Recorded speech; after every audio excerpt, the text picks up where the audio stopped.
Hello friends, कैसे हैं आप सब। आशा करता हूं आप सब अच्छे होंगे। मैं Manish Sharma SSC competition classes में आप सभी का स्वागत करता हूं। जैसा कि आप सब जानते हैं, हम अपने चैनल पर मैथ और रीजनिंग के सारे exam oriented questions and topic with concept cover कर रहे हैं।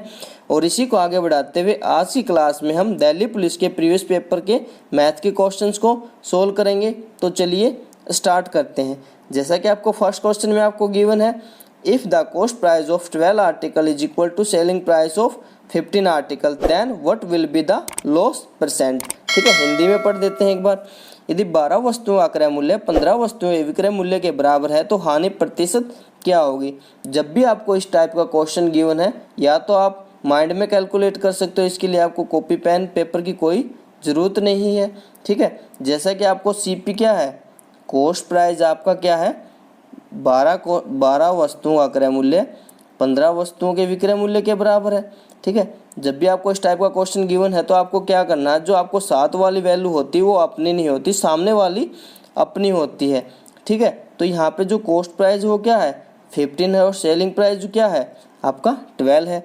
तो आपको पता है, आप कोई चीज़ आप 15 रुपये में खरीद कर 12 रुपये में बेच रहे हो तो आपको क्या होगा, लॉस होगा। कितनी वस्तुओं का लॉस हो रहा है, यहाँ पे 3 वस्तुओं का लॉस हो रहा है। 15 वस्तुओं पे सीपी हमेशा आपका नीचे आता है। हम जब भी परसेंटेज आप प्रॉफिट या लॉस देखोगे तो आप सीपी पे ही देखते हैं। ठीक है, तो सीपी आपका नीचे रहेगा। तो परसेंटेज के लिए इंटू 100, तो 3 पंजे यहाँ पे 15, तो कितने परसेंट का लॉस हो रहा है, यहाँ पे 20% का लॉस हो रहा है। जो कौन से ऑप्शन में है, सी ऑप्शन में, जो कि राइट हो जाएगा। ठीक है, जब भी आपको ऐसा क्वेश्चन गिवन हो तो क्या करना है, माइंड में ही कैलकुलेट करना है कि आपका कॉस्ट प्राइस 12 बताया है और सेलिंग प्राइस 15 बताया है, बट आपकी जो ओरिजिनल वैल्यू होगी वो कॉस्ट प्राइस आपका 15 हो जाएगा और सेलिंग प्राइस आपका 12 हो जाएगा। ठीक है, तो ये देखना लॉस हो रहा है या आपका प्रॉफिट हो रहा है। ठीक है, इतना चेक करना आपको। ठीक है, नेक्स्ट क्वेश्चन देखते हैं। The area of the triangle is 36√6 centimetre square and the ratio of its side is 4:5:7। What is the parameter in centimetre में बताना ऑफ द ट्रायंगल। ठीक है, हिंदी में पढ़ते हैं। किसी त्रिभुज का क्षेत्रफल 36√6 सेंटीमीटर स्क्वायर है तथा इसकी भुजाओं का अनुपात 4:5:7 है, तो त्रिभुज का परिमाप आपको बताना है। ठीक है, आपको एरिया गिवन है और आपको परिमाप बताना है। सबसे पहले तो आपको पता है साइड गिवन है। ठीक है, तो साइड गिवन है तो आप ये बता, आपको विषमबाहु त्रिभुज है। ठीक है, एक आपकी 4x है, एक आपकी 5x है, एक आपकी 7x है यहाँ पे। ठीक है, तो आपको पता है सेमी पेरीमीटर क्या होता है, आपका सेमी पेरीमीटर जो होता है वो a+b+c/2 होता है। तो आप 4x + 5x + 7x करेंगे /2 हो जाएगा। टोटल कितना, 7 और 5 12 और 4 कितना 16/2 करेंगे तो कितना बनेगा आपका 8x बन जाएगा। सेमी पेरीमीटर क्या होगा आपका, परिमाप आ गया आपका 8x सेंटीमीटर। ठीक है, तो आपको पता है आपका एरिया विषमबाहु त्रिभुज का एरिया निकालते हैं आप हीरोइंस फार्मूला से निकालते हैं। हीरोइंस फार्मूला क्या होता है आपका, हीरोइंस फार्मूला मैं आपका यहाँ पे लिख देता हूँ, semi perimeter into S-A S-B S-C। ठीक है, ये आपका हीरोइंस फार्मूला होता है। ठीक है, इससे आप एरिया निकलता है आपका। ठीक है, तो यहाँ से आपका एरिया निकल के आएगा, वैल्यू पुट करो यहाँ पे।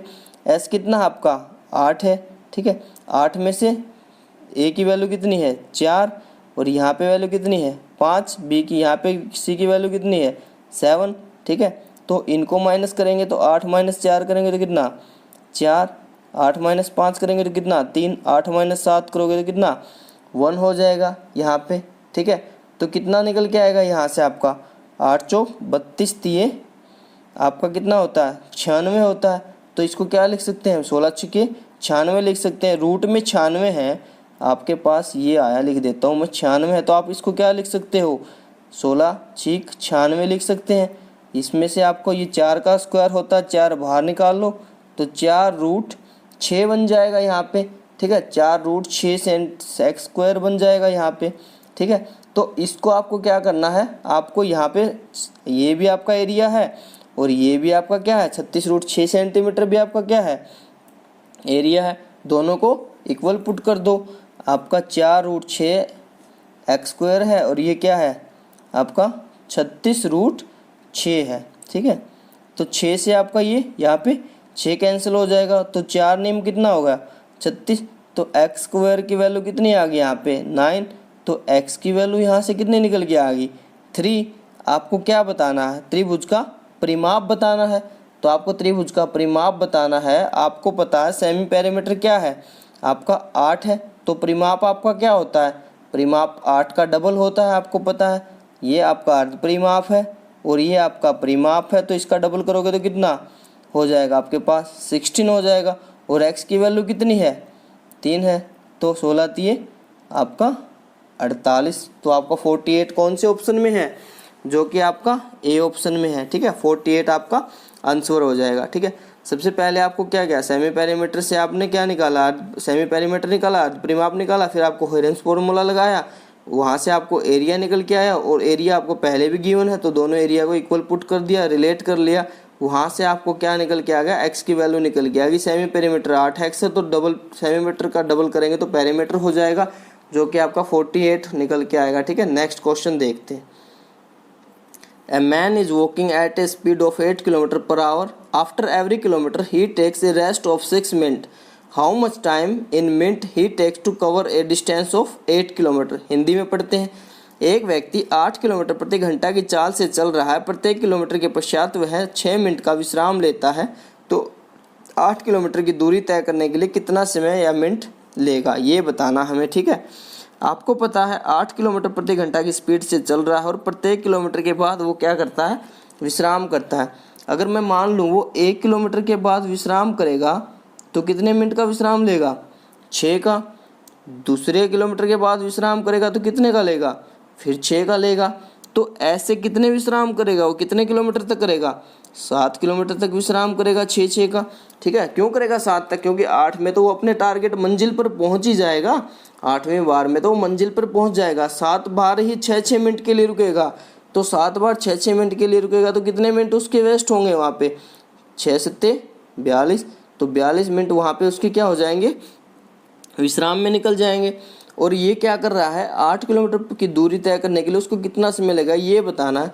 और 8 किलोमीटर प्रति घंटे की रफ्तार से वो चल रहा है, 1 घंटे में 8 किलोमीटर वैसे कवर करेगा। 1 घंटे में कितने मिनट होते हैं, 60 मिनट होते हैं, और 42 मिनट यहाँ पे ये ले रहा है, तो कितने मिनट लगेंगे उसको पहुँचने में, 2 6 और 4 10, 102 कौन से ऑप्शन में है, ए ऑप्शन में, जो आपका राइट हो जाएगा। नेक्स्ट क्वेश्चन देखते हैं। P, Q and R start a business together. P's capital is thrice the capital of Q and Q capital is half of R capital. What is the respective ratio of other their capital? ठीक है, हिंदी में पढ़ते हैं। P, Q तथा R ने मिलकर एक व्यापार आरंभ किया। P की पूंजी Q की पूंजी की 3 गुना है तथा Q की पूंजी R की पूंजी की आधी है। उनकी पूंजी का क्रमशः अनुपात आपको बताना है। ठीक है, तो यहाँ पे किसी एक की वैल्यू मान लो आप, उसके साथ आप रेट करके निकाल सकते हो। P मान लिया, Q मान लिया, यहाँ पे आपका R हो जाएगा। अगर हम किसकी मान ले, P Q R ने मिलकर आरंभ किया, तो Q की जो पूंजी है वो 3 गुना है। ठीक है, तो Q की पूंजी P की पूंजी Q की पूंजी की 3 गुना है, तो P कितना हो जाएगा 3x हो जाएगा। ठीक है, R इसका Q का 2 गुना है, ये हो जाएगा। तो इनका बस क्या बताना आपको, रेशियो ही बताना है, तो x से x कैंसिल कर दो, 3 1 2, बिल्कुल इजी क्वेश्चन है। ठीक है, 3:1:2 हो जाएगा। ठीक है, नेक्स्ट क्वेश्चन देखते हैं। B and C can complete a work in 15 days and 25 days respectively. They began the work but B left the work after some days and C completed the remaining work in 9 days. After how many days from the beginning B left the work? ठीक है, हिंदी में पढ़ते हैं। B तथा सी एक कार्य को क्रमशः 15 दिनों 25 दिन में कर सकते हैं। उन्होंने कार्य आरंभ किया, परंतु कुछ दिन पश्चात या कुछ समय पश्चात बी ने काम छोड़ दिया। शेष कार्य सी ने 9 दिन में पूरा किया। प्रारंभ में कितने दिन, प्रारंभ से कितने दिन पश्चात बी ने कार्य छोड़ा, ये क्वेश्चन आपका अच्छा है। ठीक है, इसको अच्छे से समझना है। ठीक है, बी और सी, बी आपका कर रहा है कितने 15, ठीक है 15 दिन में, और सी आपका कितना 25 दिन में। एलसीएम कितना होगा 75 आपका एलसीएम हो जाएगा। तो 15 पंजे 75 और 25 दिया 75। देखो यहाँ पे ध्यान देने की बात कौन सी है, शेष कार्य सी ने 9 दिन में पूरा किया, मतलब कि जो काम सी ने किया है, सी स्टार्टिंग से लास्ट तक सी ने काम किया है। सी ने लास्ट में कितने दिन तक काम किया? 9 दिन। स्टार्टिंग से लेकर लास्ट तक सी ने 9 दिन काम किया, तो टोटल 9 दिन काम में सी 3 की एफिशिएंसी से कितना काम कर देगा? ये 27 काम कर देगा। सी जो 3 की इसकी एफिशिएंसी है और 9 दिन तक इसने काम किया, 9 दिन तक काम किया, तो कितना काम कर दिया? 27 काम कर दिया। 75 में से 27 काम सी ने अकेले ने लास्ट तक किया है, तो कितना बचेगा? यहाँ से 15 में से 7 गए 8 और ये 48।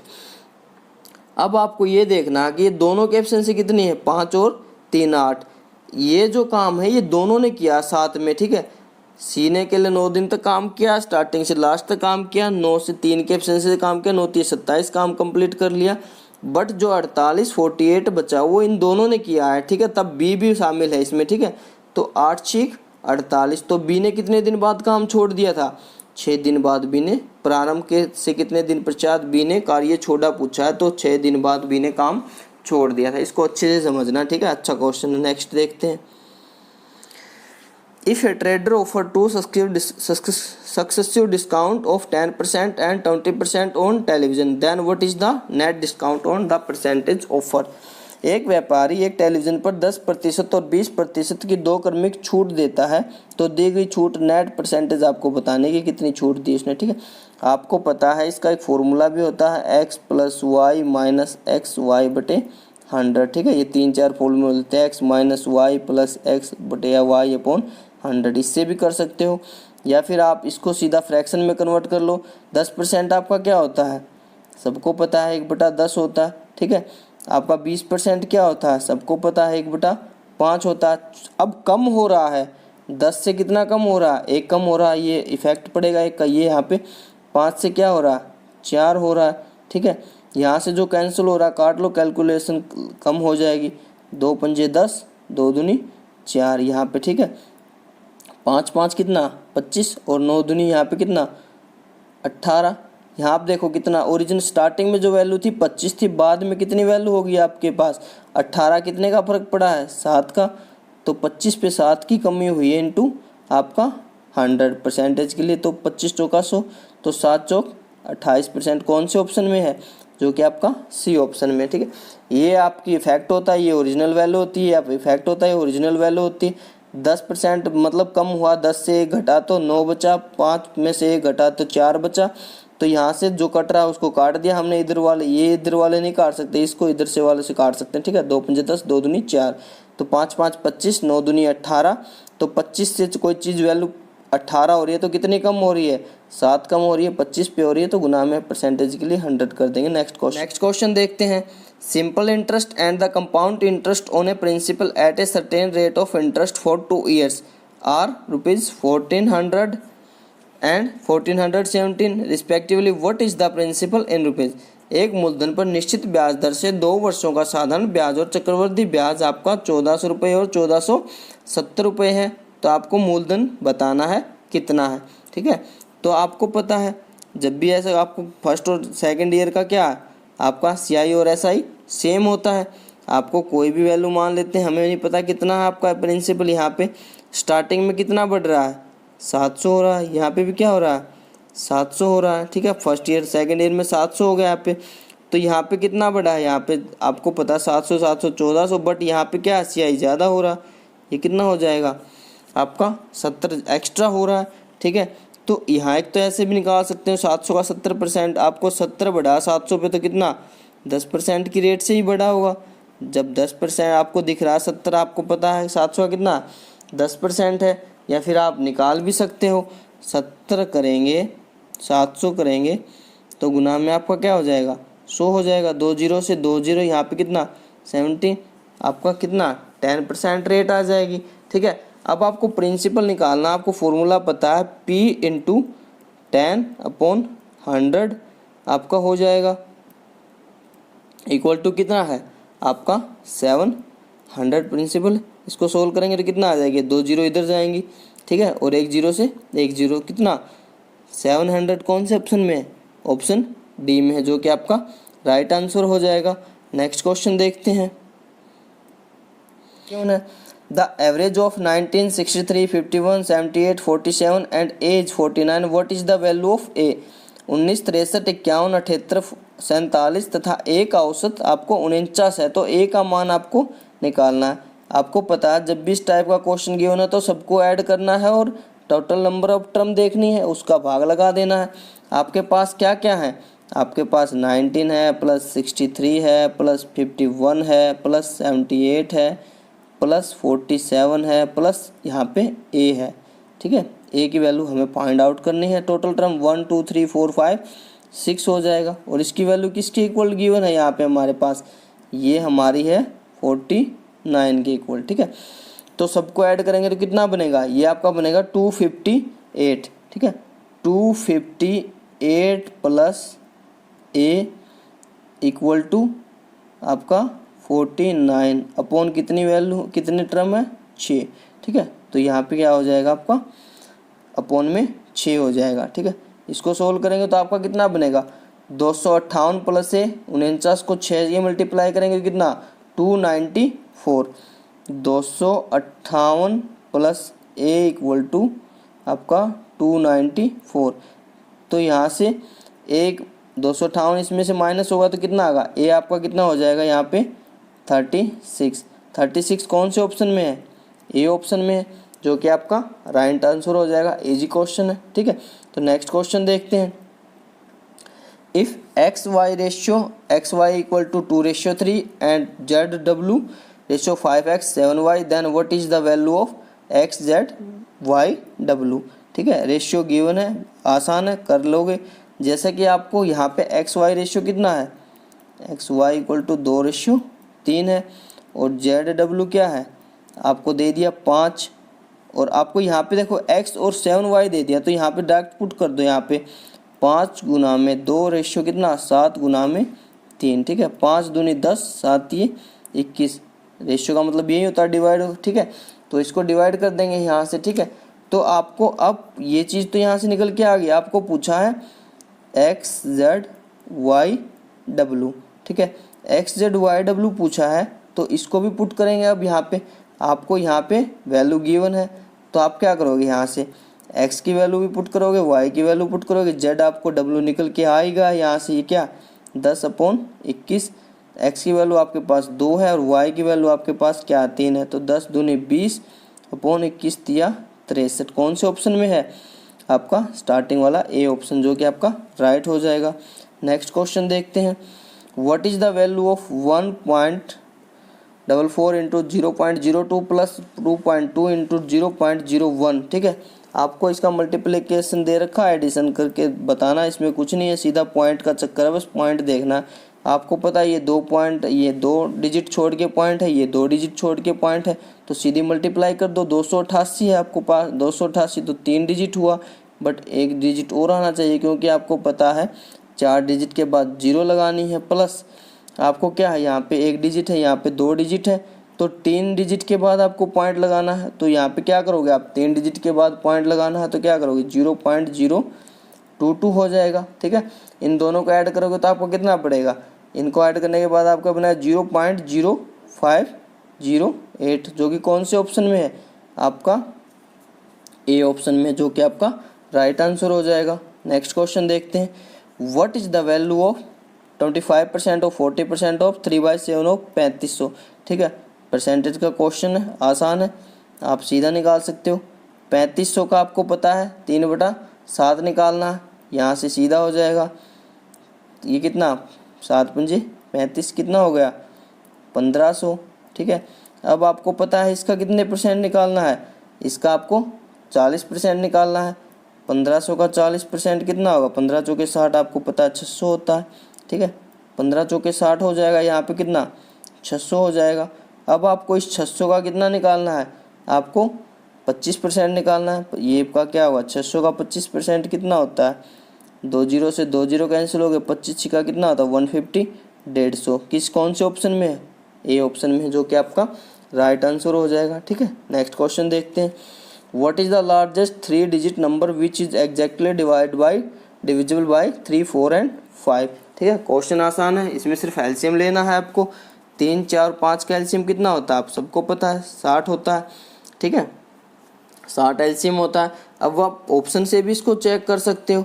ठीक है, इसमें से आपको पता है 5 से तो डिवाइड ये सारे हो जाएंगे, बट आपको पता है 3 और 4 से डिवाइड होना जरूरी है। ठीक है, डिविजिबिलिटी रूल सबको पता होगा, 3 और 4 से कोई वैल्यू 12 से डिवाइड होगी तो 3 4 से भी होगी, 3 4 से डिवाइड होगी तो 12 से भी डिवाइड हो जाएगी। ठीक है, तो आपको पता है 60 12 से डिवाइड है, 60 इनमें से किस 60 से ये डिवाइड नहीं होगा, आपका ये भी डिवाइड नहीं होगा। ठीक है, आपका ये डिवाइड हो जाएगा। ठीक है, 12 से 12 से डिवाइड करके देख लो इसको, 12 8 96 डिवाइड हो रहा है, ये 12 से डिवाइड नहीं हो रहा है। ठीक है, या फिर आप ऐसे कर लो, इसको आप अपने मेथड से भी कर सकते हो। आपको पता है 3 डिजिट की सबसे बड़ी नंबर कौन सा होता है, ये होता है। तो इसको 60 का भाग लगाओगे तो कितनी बार जाएगा, आपका एक बार जाएगा। 60 कितना बजेगा, 39, ये उतार लो यहाँ पे, तो अब कितनी बार 6 बार जाएगा, 6 0 0 6 36, आपका कितना ये बन जाएगा, और कितना रिमाइंडर देगा 39। सिर्फ आपको यही करना है, आप क्या कर दो 39 इसमें से माइनस कर दो, 999 में से 39 माइनस करोगे 0 6 900, आपका 960 क्या हो जाएगा, राइट आंसर हो जाएगा, जो कि ए ऑप्शन में है। ठीक है, ऐसे कर लेना। नेक्स्ट क्वेश्चन देखते हैं। यदि एक संख्या के 6/5 का 4/5 का 2/3 240 के बराबर तो संख्या बतानी है। ठीक है, को हमें संख्या नहीं पता क्या है, कोई भी मान लो x y z m p q ऐसे कुछ भी मान लो, तो आपको गिवन है x का 6/5 गुना 4/5 गुना 2/3 किसके इक्वल है आपका, ये आपको गिवन है किसके इक्वल, आपका 240 के इक्वल। जो कैंसिल हो रहा काट लो, नहीं तो छोड़ दो। 3 दूनी 6, 4 दूनी 8 दूनी 16 बटे 5 5 25। ठीक है, x का 16/25 किसके इक्वल हो गया, 240 के इक्वल हो गया। अब इसको उधर मल्टीप्लाई कराओ, ये किधर 25 यहाँ आ जाएगा, यहाँ से कट के। ठीक है, 16 नीचे बचेगा, 16 एकम 16 तो कितना 16 रिमाइंडर बचेगा, 4 और 4 8 8 80, 16 पंजे 80। 15 और 25 की मल्टीप्लाई करेंगे, 25 पंजे आपका 125, 5 हासिल आपका 12, 25 एकम 25 और 12 कितना 37, 375 कौन से ऑप्शन में, सी ऑप्शन में, जो आपका राइट हो जाएगा। नेक्स्ट क्वेश्चन देखते हैं, सारे इजी क्वेश्चन है। ठीक है, how many prime number are there from 1 to 30, आपको 1 से 30 तक के प्राइम नंबर बताने। ठीक है, ये क्वेश्चन आपका बहुत बार पूछा जाता है। ठीक है, आपका 1 से 30 तक पूछ ले, 1 से 50 तक पूछ ले, 50 से आपका 100 से पूछ ले, 1 से 100 तक भी पूछ सकता है। ठीक है, ये आपको मैन्युअली करके देखना होता है, प्राइम नंबर वाला आपकी कोई ट्रिक नहीं होती। ठीक है, आपको जैसे कि आपको 1 से 30 तक या भाज्य संख्याएं पूछे तो ये भी आपको काउंट करनी पड़ेंगी, और 1 से 50 तक आपकी प्राइम संख्याएं कितनी होती हैं, आपकी 15 होती हैं। 50 से आपकी 100 तक कितनी होती है, 10 होती हैं। और 1 से 100 तक आपकी प्राइम संख्या कितनी होती है, 25 होती है। ये भी पूछा जाता है एग्जाम में कई बार। ठीक है, बट हमें यहाँ पे क्या पूछा है, हमसे यहाँ पूछा है 1 से 30 तक। ठीक है, तो 1 से 30 तक आप ऐसे निकालोगे, प्राइम संख्याएं वो होती हैं जो खुद से डिवाइड होती हैं और 1 से डिवाइड होती हैं। तो कौन सी, 2 3 5 7 11 आपकी 13 17 19 23 और ये 29, कितनी 1 2 आपकी 3 4 5 6 7 8 9 10, तो कितनी हो जाएंगी 10, कौन से ऑप्शन में, बी ऑप्शन में, जो आपका राइट हो जाएगा। ठीक है, नेक्स्ट क्वेश्चन देखते हैं, what is the value of this, इसके हमें वैल्यू बतानी है। तो हमारे पास क्या है, देखो यहाँ से क्या दिख रहा है आपको, ये क्या है 7/5 की पावर -1/2, और यहाँ क्या है, यहाँ इसका रिवर्स है 5/7 की पावर 1/2। तो इसका आपके पास एक आपके पास फॉर्मूला होता है, जैसे कि आपको ये आपकी आइडेंटिटी होती है, a/b की पावर अगर आपको -n है तो आपकी क्या हो जाएगी, b की अपॉन a की पावर आपकी क्या हो जाएगी, n हो जाएगी। ठीक है, ये माइनस की है और ये पलट के आपकी प्लस की हो जाएगी, और आपको ये डिजिट भी पलट जाएंगे। तो 7/5 तो क्या लिख सकता हूँ मैं, 5/7 की पावर 1/2 इंटू मल्टीप्लाई है 5/7 आगे है ही, तो 1/2। ठीक है, इतना करना है आपको।